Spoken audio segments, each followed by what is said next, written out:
Well, it's John, retired old man, back out here in the shop. Beautiful afternoon here in the Upper East Side of Texas. Garage doors open. Been doing a little bit, trying to clean up this mess behind me. I've said several times in the videos, we're doing remodeling. If you've been through remodeling, you know what kind of mess it is, especially ours where we're tearing up tile that's been down for about 15 or 20 years. And it's just nothing but a big dust pile inside. And there's stuff out here we've got all packed up. But that's not the point of this. I said in the last video, I think there's three things that would really go a long way in solving the problem of our politicians that we have. And everybody cries term limits. And okay, let's talk about term limits. But there's two things I think that would do much more, be much more effective in getting things under control. And these are just three. I've got a list of 5 or 6 things, but three things I think that in lieu of term limits I'd like to see is number one. Regardless of which district you're running in, if you're running a local county seat or maybe a state seat or a nationwide seat, whatever you're running for, there's a district, there's a boundary of something that could be there. All right, so let's talk about the money. Whatever area that you are representing, doesn't matter how big or small, 80% of your campaign funds have to be out of that district that you're representing. Now, if you want to get 20% outside funds, that's okay. I understand you might need some of that, and I don't have a problem with somebody wanting to promote, their side of things. But when you buy somebody with just big campaign contributions, that's wrong. But if you say you've got a county seat, 80% of the money's got to come from the county. If you've got a statewide seat, 80% of your money's got to come from the state. You say, well, how's that fair? Well, this is the way I believe it's fair. Number one, if you're running a county seat, your reach of number of people that you have to get out to, whether it's mailings or local radio advertising or whatever you need to do, you have a much smaller market that you're dealing with. So therefore, 80% of what you have is from that area, and only 20% can come outside. Now, they can come outside the state, it can come outside the county, but what I'm talking about outside means anything outside the boundary of the area that you're representing. 80% of the money within the area that you're representing. I think that would stop a lot of the outside influence and the idea of just buying these political offices, especially from out of state. Number 2, mandatory retirement age.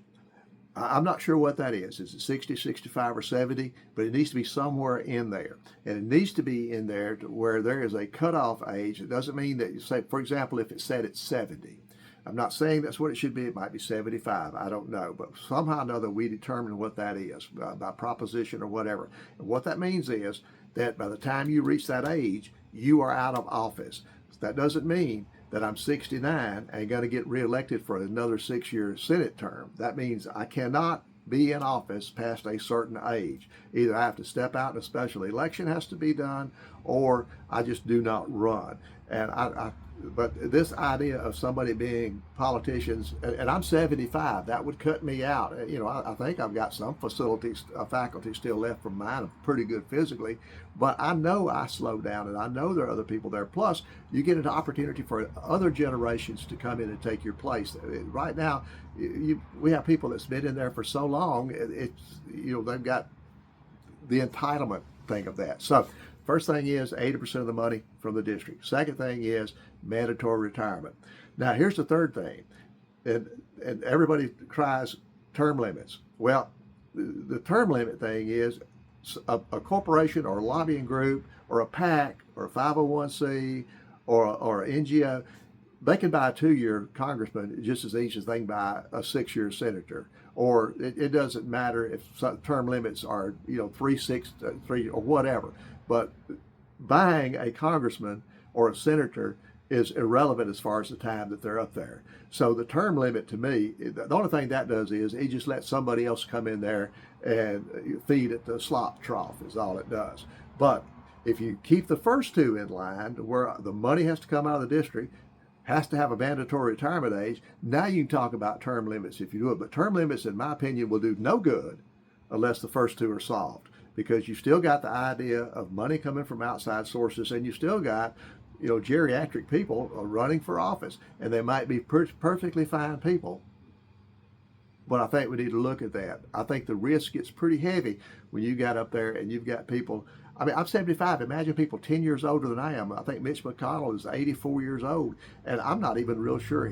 I mean, Joe Biden, look at how old he is. Look at how old Trump is. This would rule out all those people and let a new generation of people come up. Let people with new ideas. I think our generation is not the only one that had good ideas. In fact, I think we had a whole passel of bad ideas that need to be regenerated. But think about those things and just think about what will happen if we stop the money, put a retirement age on it, mandatory retirement age, and number three, then go to term limits. Not term limit, term limit, term limit. Anyway, something to think about. This is John, retired old man, Upper East Side of Texas. Y'all be careful. God bless. And we'll catch you on the next video.